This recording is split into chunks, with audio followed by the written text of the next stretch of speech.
Assalamualaikum warahmatullahi wabarakatuh. Baik, dalam kesempatan hari ini, Ibu akan mengajarkan tentang kebutuhan manusia. Kebutuhan manusia sebenarnya bersifat tidak terbatas. Hal ini disebabkan oleh keinginan atau kemauan manusia yang terlampau dari kebutuhan dia yang harus dia penuhi. Keinginan manusia itu sangat banyak. Kebutuhan biasanya timbul karena adanya tuntunan fisik atau agar hidup layak sebagai manusia. Biasanya manusia itu kebutuhannya beragam. Ada pula faktor-faktor yang harus mempengaruhi kebutuhan. Pertama, kondisi alam, kedua kebudayaannya, dan ketiga adat istiadatnya. Kebutuhan manusia juga memiliki beberapa macam. Pertama, kebutuhan intensitas kegunaannya. Kebutuhan intensitas kegunaannya terbagi menjadi tiga. Pertama, faktor primer, sekunder, tersier. Faktor primer adalah kebutuhan yang harus dipenuhi atau kebutuhan pokok, contoh makanan, minum, atau sebagainya. Kedua, kebutuhan sekunder. Kebutuhan sekunder itu kebutuhan yang telah terpenuhi kebutuhan primernya, contoh motor, televisi, komputer, handphone, dan sebagainya. Ketiga, kebutuhan tersier.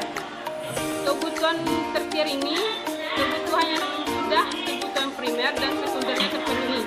Contoh kebutuhan tersier yaitu memiliki barang mewah seperti berlian, emas, ataupun sebagainya.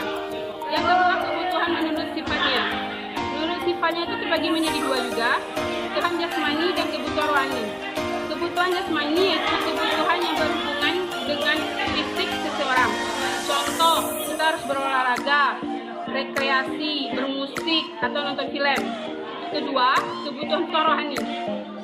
Kebutuhan rohani, kebutuhan yang bersifat rohani, contoh sholat, zikir, atau sebagainya.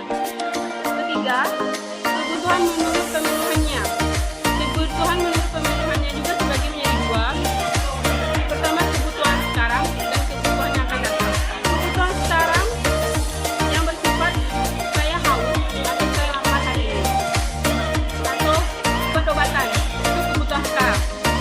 Sedangkan kebutuhan yang akan datang, contohnya itu perlengkapan bayi bagi ibu hamil yang mengandung atau asuransi kesehatan.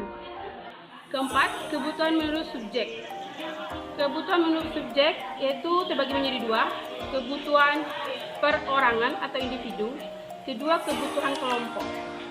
Kebutuhan individu ini kebutuhan pemuasan yang ditujukan bagi pentingnya individu yang bersangkutan. Misal, siswa membutuhkan alat tulis, sedangkan petani membutuhkan cangkul atau bibit. Keduanya, kebutuhan kelompok. Kebutuhan kelompok yaitu kebutuhan yang dimanfaatkan usaha kepentingan masyarakat publik secara bersamaan. Misal, jembatan, jalan raya, rumah sakit, tempat rekreasi, dan sekolah. Mungkin hanya itu yang bisa Ibu sampaikan. Ibu akhiri dengan wabillahi